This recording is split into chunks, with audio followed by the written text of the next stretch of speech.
Muchas gracias y un placer, como siempre, estar aquí con vosotros.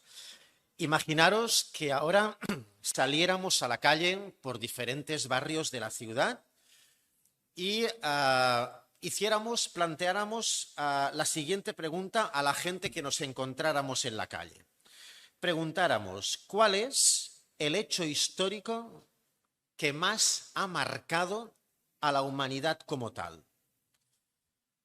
Bueno, pues obtendríamos diferentes respuestas, ¿verdad? Quizás algunos dirían, pues cuando se descubrió la escritura, ¿no? Es algo importante. A lo mejor otros dirían el descubrimiento de América. A lo mejor otros dirían la Revolución Francesa, que es un poco la que ha dado lugar a la mentalidad con la que se está viviendo hoy. Hay diferentes momentos históricos que como raza humana son importantes y que quizás la gente nos iría contestando. Seguramente, si una de esas personas que encontráramos fuera creyente, yo creo que puedo imaginar la respuesta que nos daría, que es la propuesta que os traigo hoy.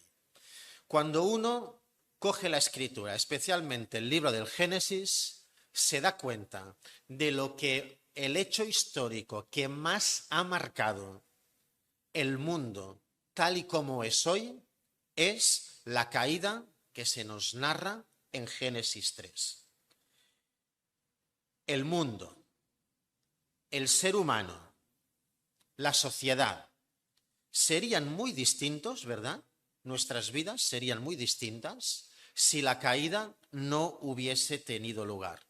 Los efectos de la caída, por desgracia, no se hicieron esperar. El propio capítulo Génesis 3 nos lo explica. Pero es que cuando vamos a Génesis 4, la cosa continúa. ¿Cuál es la reacción de Adán y Eva cuando Dios les confronta? Barrer hacia afuera. Adán le contesta a Dios que la culpa es de Eva. Eva contesta que la culpa es de la serpiente. Cuando llegamos al capítulo 4 nos encontramos con Caín. Caín es un hombre que adora al Señor con una adoración formal que no se corresponde con la vida que él está viviendo. Pero resulta que tiene un hermano que también adora al Señor de manera formal, con sacrificios, pero con la diferencia de que en el caso de Abel, su vida sí que se corresponde con la adoración que le está ofreciendo al Señor. Eso en Caín provoca una envidia, una rabia, un odio contra su hermano que acaba, como muchos sabemos, con el asesinato de Abel en manos de Caín, y entonces Caín, con la carga emocional del crimen cometido, con el miedo de que alguien haga con él lo mismo que él le ha hecho a su hermano, tiene que huir lejos del lugar donde vivía. Realmente, el libro de Génesis nos explica que Dios había creado un medio, un entorno ideal para nosotros. La felicidad y la plenitud que Adán y Eva disfrutaron antes de la caída en Génesis 1 y 2, ese es el objetivo con el que Dios nos creó. Los seres humanos hemos sido creados para vivir en una relación perfecta con nuestro Creador, en una relación perfecta entre nosotros, una relación perfecta con el medio natural que nos rodea y una relación perfecta de cada uno consigo mismo. Más que una existencia, una vida con mayúsculas, una vida plena, con sanidad física y emocional, llena de sentido y con una perspectiva eterna, de que jamás se termine. Desde Génesis 3 hacia aquí, todo lo que Dios ha hecho ha ido encaminado a poner solución a las consecuencias terribles y devastadoras de la caída con las cuales todos nosotros, creyentes e incrédulos, estamos conviviendo a diario. La voluntad de Dios y toda la iniciativa de Dios en el mundo van dirigidas a traer de nuevo el reino de Dios sobre la tierra. En Génesis del 3 al 5, Dios deja que sea el ser humano el que ponga remedio, el que ponga solución al desastre de la caída. A ver si a medida que los efectos del pecado se van manifestando, el ser humano recapacita, frena y intenta con su conducta y con su modelo de vida buscar a Dios y poner solución. Bueno, sabemos por el texto bíblico que esto no solamente no fue así, sino que la maldad del hombre y la mujer fueron incrementándose hasta llegar al extremo. En Génesis del 6 al 9, el ser humano ya ha tenido una oportunidad de rectificar y entonces Dios decide dar una segunda oportunidad. Efectivamente, la maldad del ser humano había llegado al colmo, pero en medio de esa generación perversa y mala había un hombre que era justo, un hombre que se llamaba Noé. Justo e irreprensible, dice el texto. Entonces Dios decide enviar su juicio contra la humanidad, pero en medio de ese juicio preservar, guardar la vida de Noé y la de su familia. ¿Para qué? Para que con la experiencia aprendida, que era algo que Adán y Eva no tenían, Noé y su familia tenían una experiencia previa, con la experiencia aprendida, al quedarse solos en la tierra, un hombre justo y su familia, a ver si así era posible un segundo comienzo y rectificar todo lo que las generaciones anteriores habían estropeado. Fue imposible. Dentro de la propia familia de Noé, una vez acabado el diluvio, ya hubieron malas actitudes, enfrentamientos, maldiciones, y la descendencia de Noé no fue distinta a la descendencia de Adán y Eva.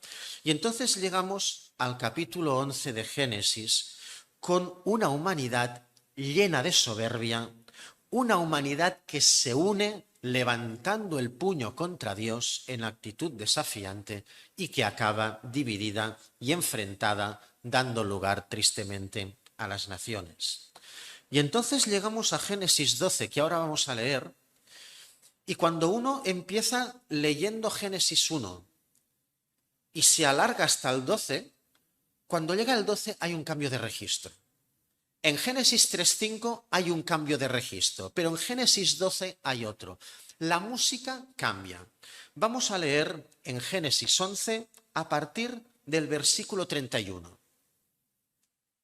Dice así, Génesis 11:31. Tomó Taré a Abram su hijo, y a Lot, hijo de Harán, hijo de su hijo, y a Sarai su nuera, mujer de Abraham su hijo, y salió con ellos de Ur de los Caldeos, para ir a la tierra de Canaán, y vinieron hasta Harán, y se quedaron allí. Y fueron los días de Taré 205 años, y murió Taré en Harán. Pero Jehová había dicho a Abraham, vete de tu tierra y de tu parentela y de la casa de tu padre, a la tierra que te mostraré. Y haré de ti una nación grande, y te bendeciré, y te engrandeceré tu nombre, y serás bendición. Bendeciré a los que te bendigan, y a los que te maldigan, maldeciré, y serán benditas en ti todas las familias de la tierra. Y se fue Abraham como Jehová le dijo, y Lot fue con él. Y era Abraham de edad de 75 años cuando salió de Harán. Tomó pues Abraham a Sarai su mujer, y a Lot, hijo de su hermano, y todos sus bienes que había ganado, y las personas que habían adquirido en Harán, y salieron para ir a tierra de Canaán. Y a tierra de Canaán llegaron. Y pasó Abraham por aquella tierra hasta el lugar de Siquem, hasta el valle de Moré, y el cananeo estaba entonces en la tierra. Y se apareció Jehová a Abraham y le dijo, a tu descendencia daré esta tierra. Y edificó allí un altar a Jehová, quien se le había aparecido. Luego pasó de allí a un monte al oriente de Betel y plantó su tienda, teniendo a Betel al occidente y Ai al oriente. Y edificó allí altar a Jehová e invocó el nombre de Jehová. Y Abraham partió de allí caminando y yendo hacia el Negev. El ser humano se ha mostrado sobradamente incapaz de poner solución a la situación espiritual en la cual se encuentra. Y eso tiene como consecuencia que sea incapaz de poner solución a ninguno de los problemas, de los retos, de los conflictos que tenemos como humanos. Y en Génesis 12 hay un cambio de registro porque Dios decide tomar la iniciativa. Dios ya no dará más oportunidades a los seres humanos de que arreglen las consecuencias de la caída. Ahora será Dios quien va a intervenir para revertir no solamente los efectos del pecado, sino para eliminar el pecado mismo. Dios va a entrar en el mundo como un ser humano.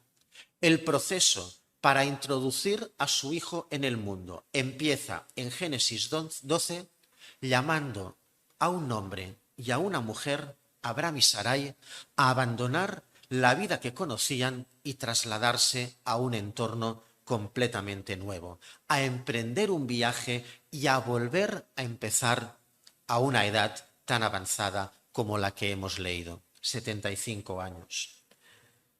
Abraham y Sarai vivían en una ciudad que se llamaba Ur de los Caldeos. Ur era una ciudad que la podríamos calificar como la Nueva York de esa época. Tenía un sistema de gobierno y de comercio muy desarrollados. En esa ciudad se utilizaban contratos escritos. Había alcantarillas, había calles, había casas de 2 pisos. Estamos hablando del siglo XX a.C. aproximadamente. Y había rutas comerciales establecidas que unían a Ur de los Caldeos con otras grandes ciudades. Y entonces el Señor le da a Abraham este mandamiento. Vete de esta ciudad, vete de esta civilización desarrollada y avanzada que conoces y te vas a una tierra desconocida, a Canaán, medio rural y una tierra poco desarrollada. Pero Abraham no podía tomar la decisión de marcharse de Ur e irse a Canaán por sí mismo, y no lo podía hacer por un motivo cultural. Su padre estaba vivo. Claro, nosotros pensamos, hombre, un señor de 75 años, ¿cómo va a quedar atado por la voluntad de su padre? En esa sociedad y en esa cultura era así. El padre conservaba toda su vida el derecho a decidir por la familia. Entonces el padre de Abraham, Taré, estuvo de acuerdo en irse de Ur, pero seguramente no le gustó la idea de ir a un lugar poco avanzado como la tierra de Canaán, y la familia se quedó en una ciudad que se llama Harán, que está a la mitad del camino, entre Ur de los Caldeos y la tierra rural y agrícola de Canaán. Leemos en el libro de Josué que la familia de Abraham servía a dioses extraños. De hecho, la ciudad de Ur era un centro religioso de adoración de la luna. ¿Por qué motivo? El padre de Abraham, un hombre muy probablemente adorador de la luna, desconocedor de Dios, ¿por qué tenía que consentir en marchar de la ciudad e ir a un lugar que parecía que era peor? Bueno, hay un motivo, esto no lo pone en el texto, pero los comentaristas lo suponen, hay un motivo por el cual Taré decidió sacar a su familia de Ur de los Caldeos. Ur era una ciudad amenazada por un pueblo extranjero, los elamitas, que al final acabaron destruyéndola, y por lo tanto había un motivo para sacar a la familia de allí. Ahora bien, la segunda parte del mandamiento, irse a Canaán, ya era otra cosa. Esa ciudad de Harán, que estaba a medio camino, era una ciudad muy parecida a Ur. También era un entorno urbano y desarrollado. A nivel religioso también era un centro de adoración de la luna, y por lo tanto quedarse en Harán implicaba, según la mentalidad pagana del padre de Abraham, implicaba mantener el estatus. Por lo tanto, ahí se quedaron. Pero esto no respondía a la voluntad de Dios para la familia. Respondía a un deseo interesado de evitar un peligro. Cuidado, perfectamente legítimo. No hay nada malo, al contrario, en sacar a la familia de un sitio peligroso y llevarla a un lugar seguro. No más que esta no era la voluntad de Dios para la familia de Abraham. En el versículo 11:31 que hemos leído pone claramente que la familia de Abraham salió hacia Canaán. Esteban, en su discurso en Hechos 7, nos dice que el mandamiento que Abraham recibió era el de irse a Canaán. Quedarse en Harán fue una decisión tomada con mentalidad humana y tanto el texto que hemos leído en Génesis como el discurso de Esteban en Hechos de los Apóstoles dejan bien claro que no fue hasta la muerte de Taré, hasta la muerte del padre de Abraham, que la familia no pudo seguir su camino y completar el mandamiento del Señor. Siendo Abraham un hombre mayor de 75 años, volvió a recibir la palabra del Señor, recordándole que el mandato era ir a Canaán. Se dirigió a Canaán y a Canaán llegó. Vamos a hacernos la misma pregunta, pero ahora con Abraham. ¿Cuáles son los motivos que pueden llevar a un hombre a tomar una decisión como esta? Sacar a la familia de una ciudad avanzada y llevar la familia a un sitio más atrasado, menos desarrollado. Todo esto, Abraham lo hace. Esta decisión responde a la voluntad, al mandato de un Dios que Abraham no conocía. Los dioses que Abraham conocía, en Génesis 12 y en Génesis 11, los dioses que Abraham conocía eran dioses que no tenían vida, eran dioses que eran imágenes de piedra y de madera, eran dioses que tenían templos magníficos en las ciudades, en Ur, en Harán y en otras. Era impensable que pudieran hablar. Nadie esperaba que sus dioses hablaran, Abraham tampoco. Y de golpe, un Dios al que nunca ha visto, un Dios al que nunca ha adorado, le habla y le dice que se tiene que ir a la tierra de Canaán. Este mandato va acompañado de diferentes promesas. Y el primer paquete de promesas le llega a Abraham cuando todavía está a mitad de camino, en la ciudad de Harán. Y el Señor le dice: mira, Abraham, a tus 75 años, casado como estás con una mujer de tu misma edad y estéril, yo te prometo que de ti, que de vosotros, que del matrimonio que tienes con Sarai, va a salir un pueblo numeroso. Segunda promesa. Este pueblo, dice el Señor, va a disfrutar de mi bendición. Será un pueblo especial para mí, no va a ser un pueblo más sobre la tierra. Tercera promesa, tu nombre, Abraham, será utilizado para desearse bendición. Es decir, cuando una persona tenga buenos deseos hacia otra, le va a decir: ojalá que te pase como Abraham. El mandato de Dios a Abraham no es para amargarle la vida, es para darle a Abraham felicidad y plenitud.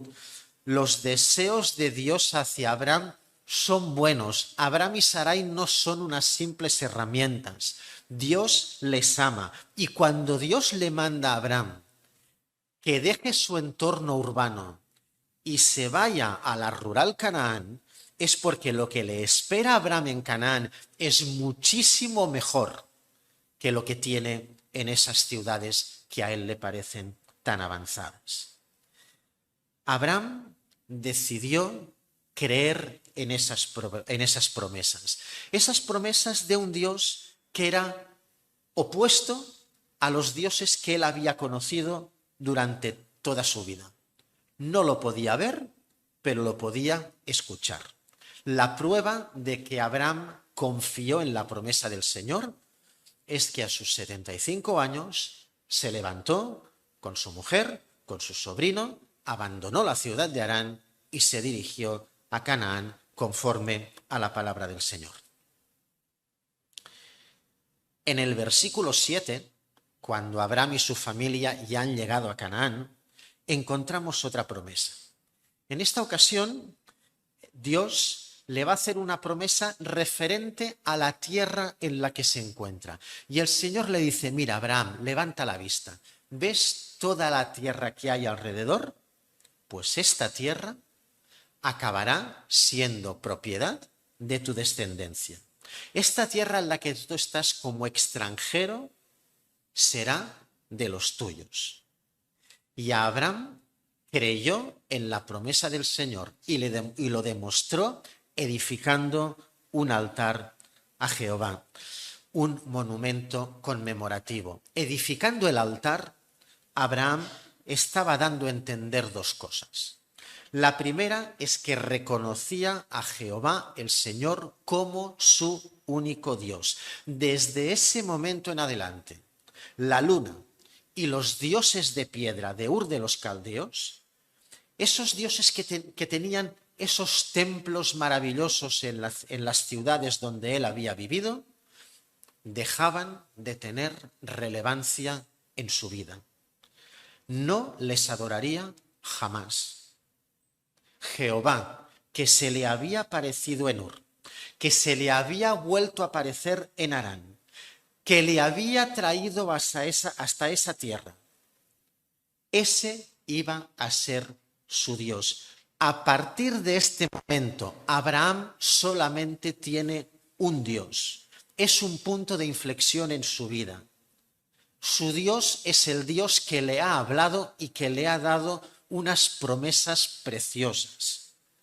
Es el único Dios que le ha demostrado a Abraham que estaba vivo y es el único Dios que le ha demostrado a Abraham que tenía interés en su vida y en la vida de su familia.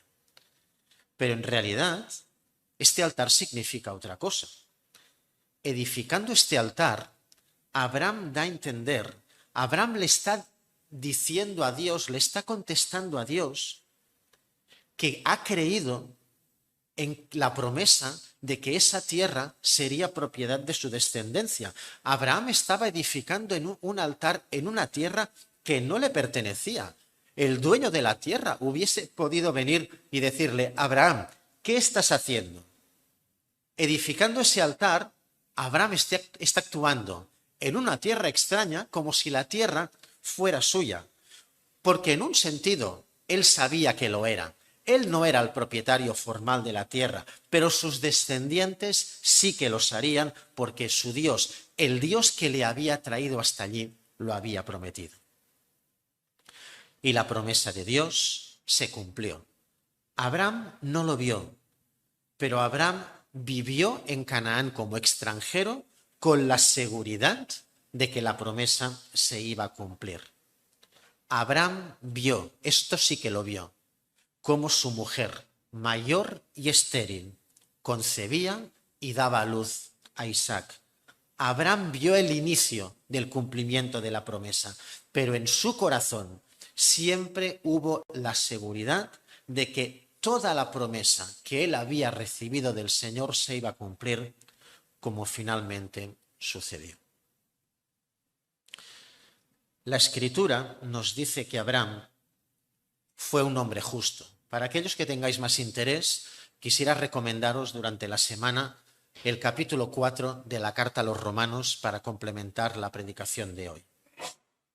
El Nuevo Testamento nos presenta a Abraham, no solamente en la carta a los Romanos, también en otros textos, como un ejemplo de justicia.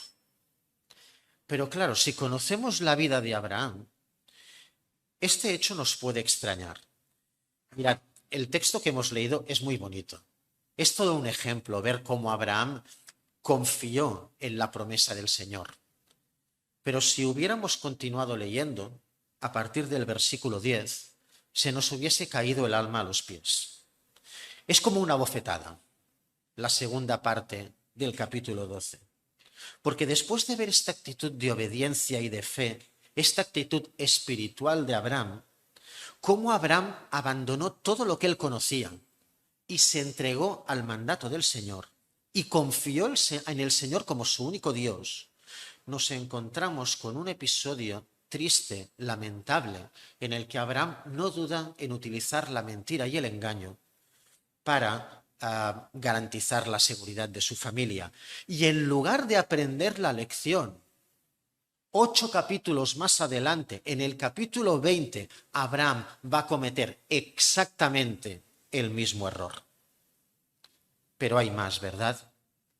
Abraham tenía tantas ganas de tener un hijo, que a pesar de tener la promesa del Señor de una abundante descendencia de su mujer Sara, a pesar de haber creído con su corazón en esta promesa, tomó la decisión de dormir con su esclava Agar hasta que Agar quedó embarazada. Claro, 75 años, los años van pasando, la muerte se va acercando, físicamente los cuerpos de Abraham y de Sara cada vez están menos preparados para la paternidad y la maternidad.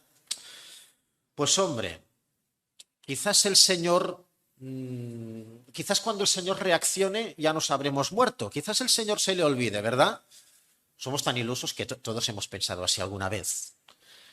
Pues vamos a echarle una manita, ¿eh? Vamos a facilitar ese descendiente que el Señor nos ha prometido, y buscaron el cumplimiento de la promesa del Señor con sus propios medios. ¿Cómo es posible que el Nuevo Testamento nos presente a un hombre como este como una persona justa? Quizás tenemos que pensar que la obediencia de Abraham, saliendo de su casa y trasladándose a Canaán, ¿compensa los tropiezos que Abraham tuvo en su vida? De ninguna manera, queridos hermanos. Nuestros aciertos, que todos los que estamos aquí los tenemos, nuestras buenas obras, nuestros actos de obediencia, nuestras buenas actitudes, no compensan de ninguna manera las malas actitudes y nuestros actos de desobediencia. La idea de las balanzas, ¿verdad? Un Dios que tiene 2 platitos, aquí ponemos las buenas obras, aquí ponemos las malas, y a ver cuál pesa más. Esto es una idea que jamás estuvo ni en el corazón ni en la palabra de Dios. En el capítulo 15 de Génesis es un capítulo precioso. En el capítulo 15, Abraham se queja al Señor. Abraham se queja precisamente por este motivo, porque la promesa tarda en cumplirse. Y delante de la queja de Abraham, la respuesta de Dios es renovar su promesa y decirle: Abraham, vas a tener un hijo con Sarai. Y Dios se comporta con Abraham como un auténtico padre lleno de amor y de buenos sentimientos hacia su hijo. Y Dios le dice a Abraham: mira, levanta la vista, es de noche, mira al cielo, cuenta las estrellas y dime cuántas hay. ¿Verdad que no puedes contarlas? De la misma manera va a ser tu descendencia. Vas a tener tantos descendientes, no vas a tener un hijo, 2, no vas a tener 3 o 4 nietos. Va a haber tanta gente que va a salir de Sarai y de ti que jamás se van a poder contar. Abraham creyó en el Señor. Y dice el texto que esa fe que puso en la promesa del Señor, el Señor se la contó como justicia. Sí, Abraham fue un hombre justo, no por sus acciones, sino por la fe que tuvo en la promesa del Señor y en el Señor de la promesa. Fue la fe de Abraham. Una fe que efectivamente tuvo sus momentos de debilidad. Una fe que tuvo tropiezos, como la nuestra. Pero a pesar de todo, una fe en que la promesa del Señor se iba a cumplir. Esta fe es la que justificó a Abraham y lo convirtió en un ejemplo para todos los que hemos venido detrás de él. Antes de la circuncisión, antes de la existencia de Israel, antes de que Moisés diera la ley de parte de Dios, cuando no había templo, cuando no había sacerdocio levítico, cuando no había Biblia, cuando no había iglesia, cuando no existía ninguna de estas cosas, Dios declaró a Abraham justo por la fe. El Señor añadió otra promesa a Abraham que no hemos mencionado.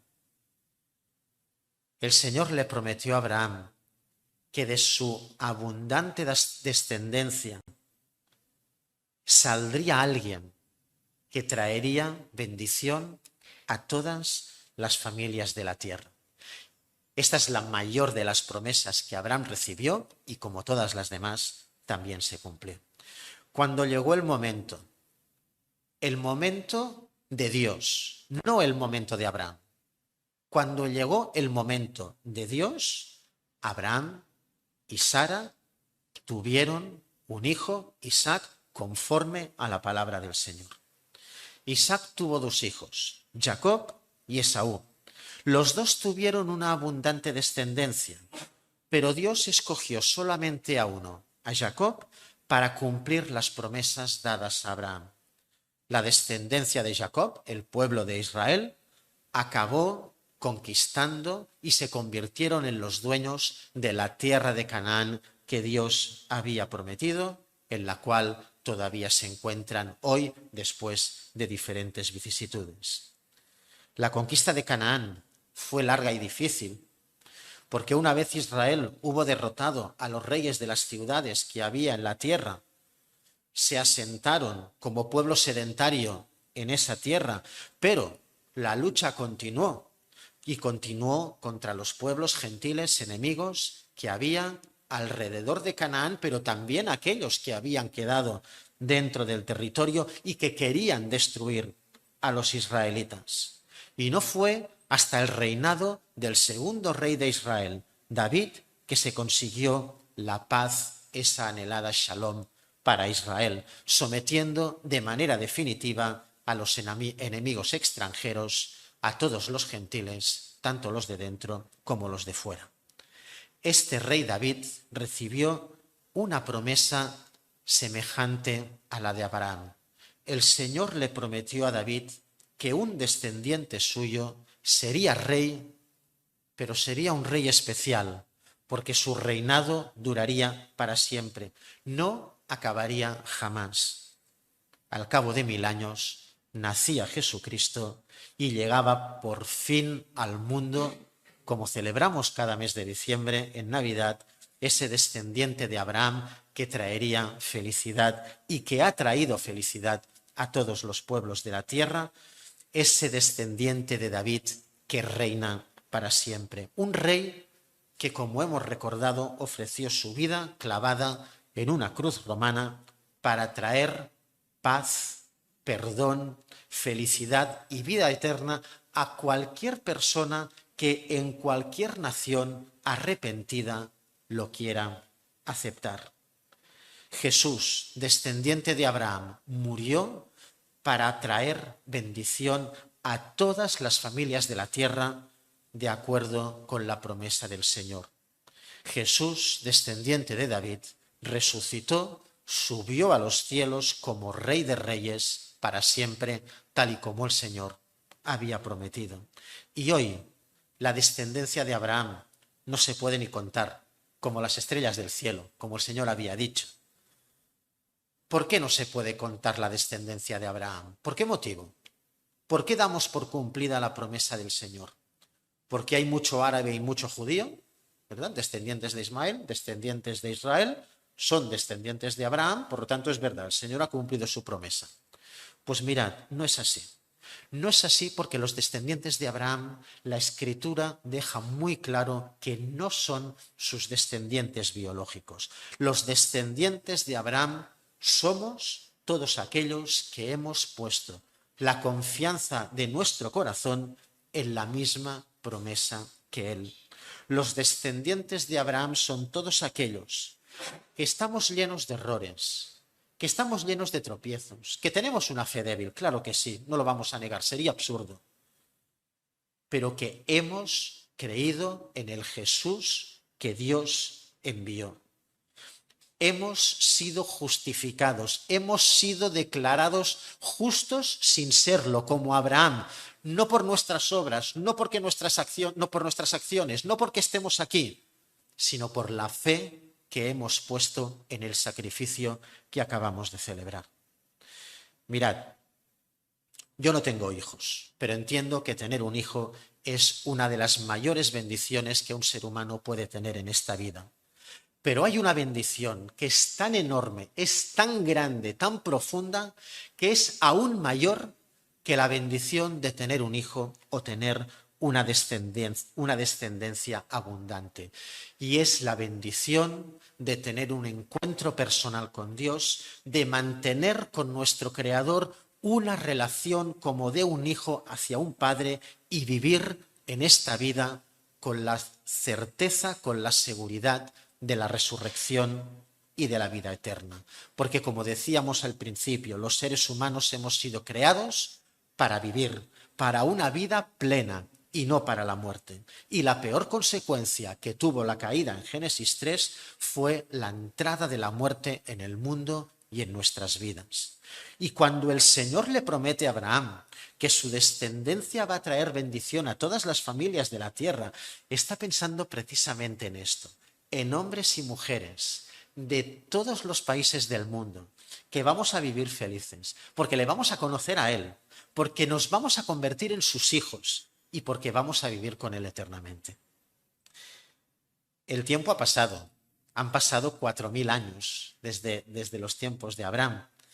Las cosas han cambiado muchísimo, pero espiritualmente el hombre y la mujer continúan en el mismo sitio.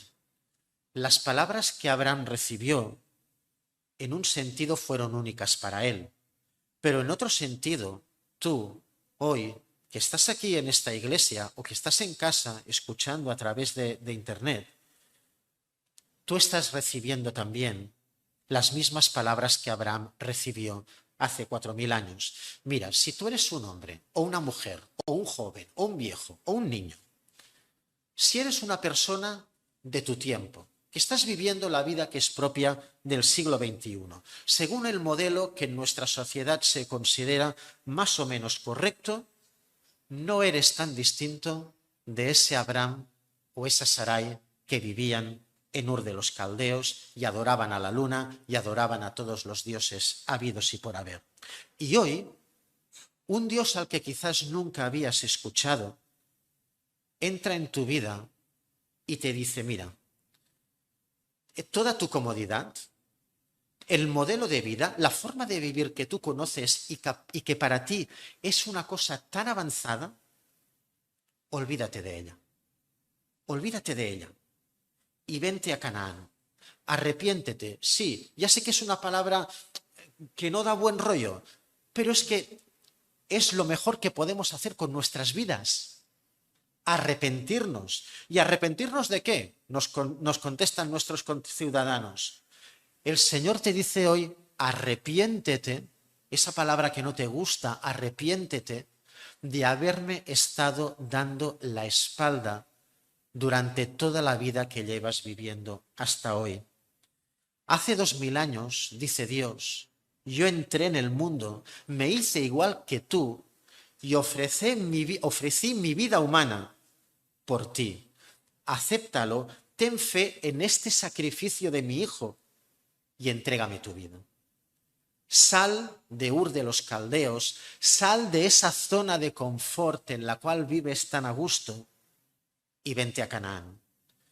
Porque lo que te espera en Canaán, lo que te espera en una relación personal con Dios, lo que te espera viviendo el camino que Dios ha marcado es muchísimo mejor, a todas luces. No tiene comparación con quedarte como estás. El resultado de esta decisión es que serás incluido en la descendencia de Abraham. Pasarás a formar parte de esas familias mencionadas en el libro de Génesis como receptoras de la bendición de Dios. Vas a poder disfrutar de una relación con tu Creador, al que nunca has visto, pero que puedes escuchar, como de un hijo con su padre, y la muerte dejará de ser el final para ti, porque vivirás tu vida, morirás, pero juntamente con Abraham y con todos los que somos de la fe de Abraham, volverás a levantarte, porque el Señor te levantará de nuevo, y esta vez para la vida eterna. Quisiera acabar con una palabra del Señor, que fuera el Señor quien acabara esta reflexión de hoy. Quisiera leer en Romanos 4, a partir del versículo 19. Así dice el Señor refiriéndose a Abraham: no se debilitó en la fe al considerar su cuerpo, que estaba ya como muerto, siendo de casi 100 años, o la esterilidad de la matriz de Sara. Tampoco vaciló por incredulidad ante la promesa de Dios, sino que se fortaleció en fe, dando gloria a Dios, plenamente convencido de que era también poderoso para hacer lo que había prometido. Por lo cual también le fue contada su fe por justicia. Y no solamente con respecto a él se escribió que le fue contada, sino también con respecto a nosotros, a quienes va a ser imputada, esto es, a los que creemos, en el que levantó de los muertos a Jesús, nuestro Señor, el cual fue entregado por nuestras transgresiones y resucitado para nuestra justificación. Que esto pueda ser una realidad en la vida de muchos. Amén.